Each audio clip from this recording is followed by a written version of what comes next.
Dear students, you know that lockdown conditions are going on in our country. Routine classes are not running in a routine way, but we cannot stop learning, neither you nor me.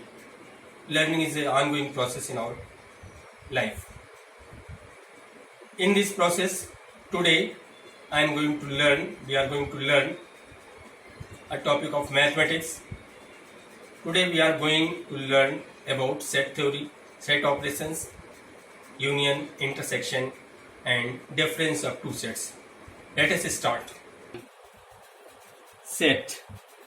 Set is very interesting topic. You know, there may be so many collections, like collection of any type of objects, alphabets, numbers. All these are the collections. All these are collections. Collections of numbers, collection of alphabets, collection of animals. All these are collections actually. These are collection. Collection means group of these objects, alphabets, numbers or animals. But whether you can say that every collection is a set or not, this is very important to look into the matter. Every collection is not a set. Every collection is not a set.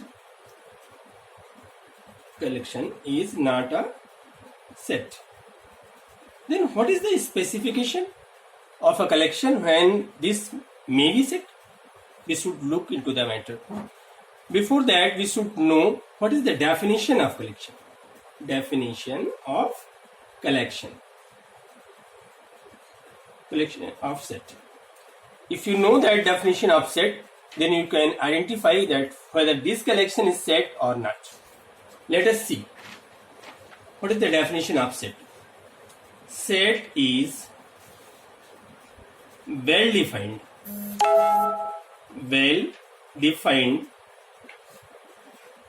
collection of objects. Collection of objects. The most important word is well-defined. What is the meaning of well-defined? Well-defined means objects are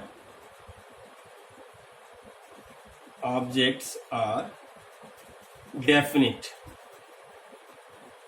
and distinct.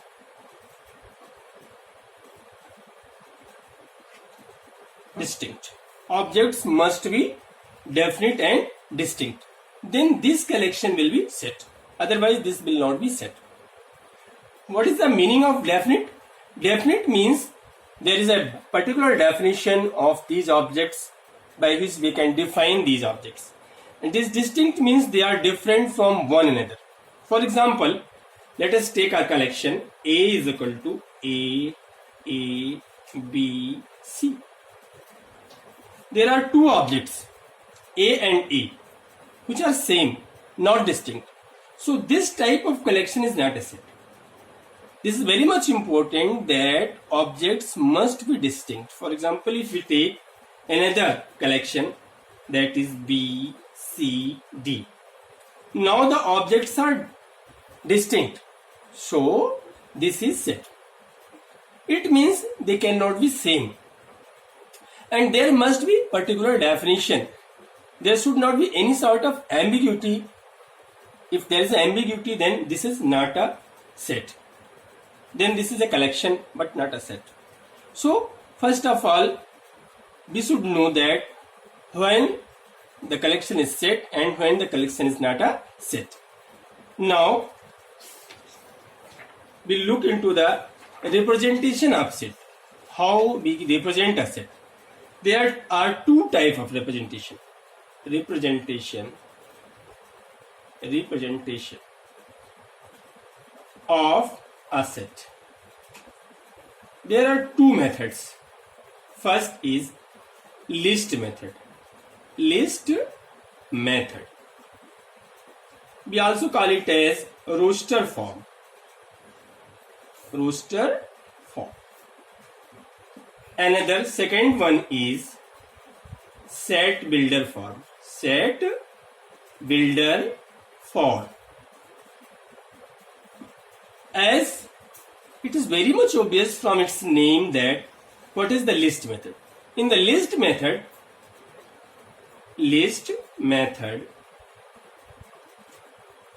the objects are written there. For example, there is a set A is equal to 1, 2, 3, 4. This is a list of numbers which are very natural numbers from 1 to 4. This is the list method. In that particular method, the objects are listed. They are written in the form of a roster. You can say scale. So it is called as roster method or roster form also. So this is the list method. But second one, which is the set builder form. Set builder form. In this form, the objects are not directly written. There is a particular definition given by which we can find the objects of that set. For example, if we want to write this set A by the method of set builder form, then how we can write it? Just see. Set A is equal to x such that Ax is a natural number and X lies between 1 and 4. Means all those natural numbers which are lying between 1 and 4, including these numbers also, is the set A. We can change set builder form into the list method and list method into set builder form. Set builder form is very much useful for those sets which are very large. For example, if there is a set, let us see, A is equal to 1, 2, 3, 4, 5, up to 1000. We cannot write all the elements of this set directly in the form of list. But in the form of set builder form, we can write it x such that x is a natural number and Ax lies between 1 and 1000, including 1 and 1000. Now with the help of set builder form, this large set can be written very easily. So this method is very useful in that particular form of sets. So this is the set builder form. So now, dear students, you are aware about two methods. First one is roster method or list method, in which first one is list method, in which objects are directly written, and second is roster form. This is the second one is set builder form. Set builder form. So these are two methods by which we can write the sets. We use the notation of this to represent a set. This is the notation by which we represent the set. So this is the notation we can use to write the set. But just see, sometimes I see that some of the students write this way. A is equal to 1, 2, 3. Is it correct? No. This is the wrong method. If we can write A is equal to 1, 2, 3, this is also wrong method.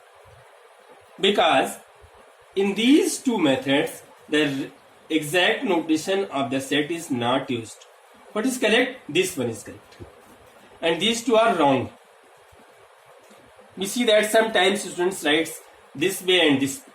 But these two ways are not correct, But this method is correct for.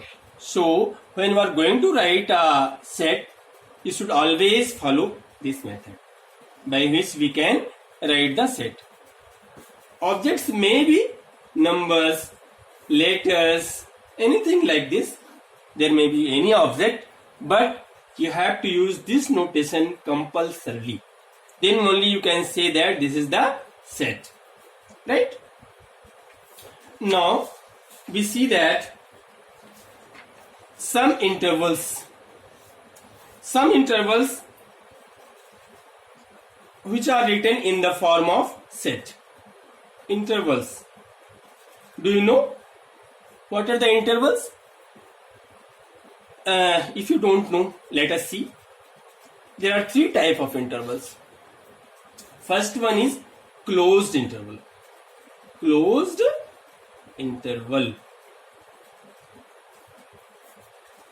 in which we write in this way: a is equal to 1, 2. This is a closed interval. We are using this type of bracket on both the sides. What is the meaning of this? This is meaning of this interval is that a is equal to x such that x, this one, and x belongs to R. Means all those real numbers which are lying between 1 and 2, including 1 and 2, and this is the closed interval. This closed interval is written here in the set form. But you should know that here, if we are writing a is equal to 1, 2, it means all those real numbers which are lying between 1 and 2, including 1 and 2, is the set of objects which are lying in that particular interval. Sometimes students think that only there are two objects, 1 and 2, but this is not the correct one. Correct one is that all those real numbers which are lying between 1 and 2, including 1 and 2, is the set of those numbers which are lying in this closed interval. Now we see the second one, that is the open interval. Open interval. In that we write a is equal to 1, 2. What is the difference? We are using this type of bracketing in that particular interval. But in case of closed interval, what we have done? We have used this interval, this type of bracket. But in that, we are using this type of bracket. You should always take care of this in your mind. Because in that case, what is the definition of this interval? A is equal to x such that x greater than 1 and less than 2. Greater than 1 and less than 2. And x belongs to R. What is the difference? Look into the matter. What is the difference? Here the boundary values are not included. But in case of closed interval, boundary values are included. But in that case, boundary values are not included. But you should always know that there are infinite number of objects in that interval, also in that interval. Because there are infinite number of real numbers between 1 and 2. Only the difference is that in that case 1 and 2 are included, and in that case 1 and 2 are excluded. Right? Now see the semi-open or semi-closed interval. Semi-open or semi-closed interval. Third one is semi-open oblique semi-closed interval. Now see, here we are writing this way: 1, 2. Now this is very interesting to see that here we are using both the type of brackets, this one and this one. But what it makes difference is a is equal to x such that x greater than 1 and less than or equal to 2, x belongs to R. Means all those real numbers which are greater than or equal to 1 but less than or equal to 2. Greater than 1, not greater than or equal to. Greater than 1 but less than or equal to 2. It means 1 is not included in that interval.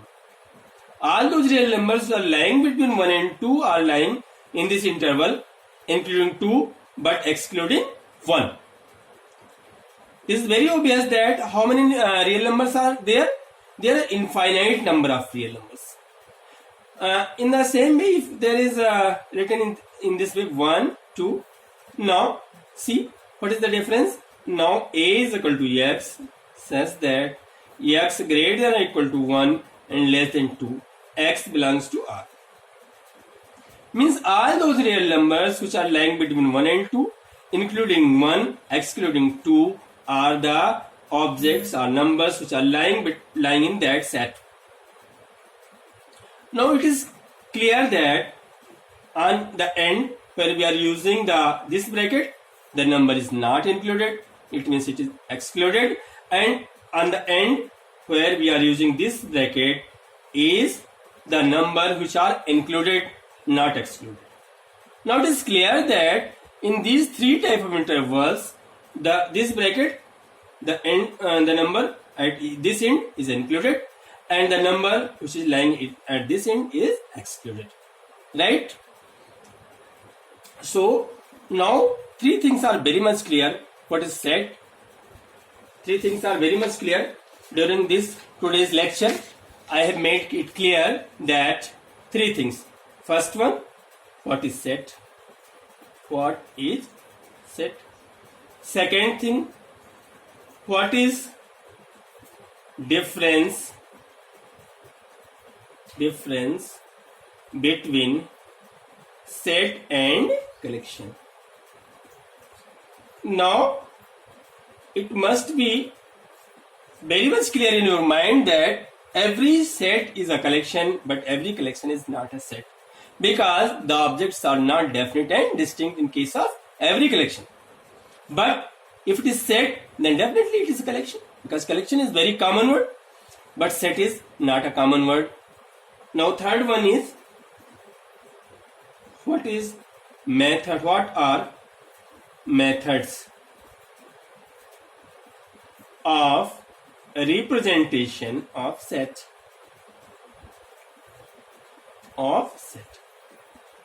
Fourth thing what we have learned today is type of intervals and its relation with set theoretic representation.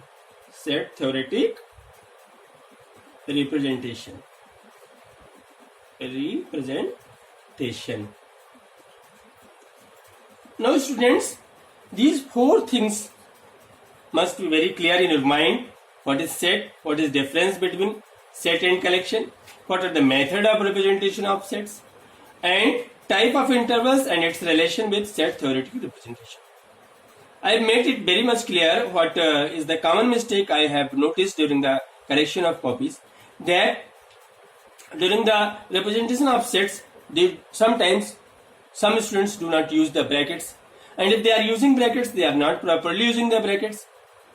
They think that this is common mistake, but I don't think so. This is not the common mistake. So always take care what type of brackets you are using. Similarly, in case of intervals, there are infinite number of objects lying in the set. There are not only two objects. It must be very much clear in your mind. So today's lecture came to end. I would like to request you all that if you have any doubts in your mind, you can ask me in the form of comments. So I would like to like, share and subscribe, and don't forget to press the bell icon to get the latest notification.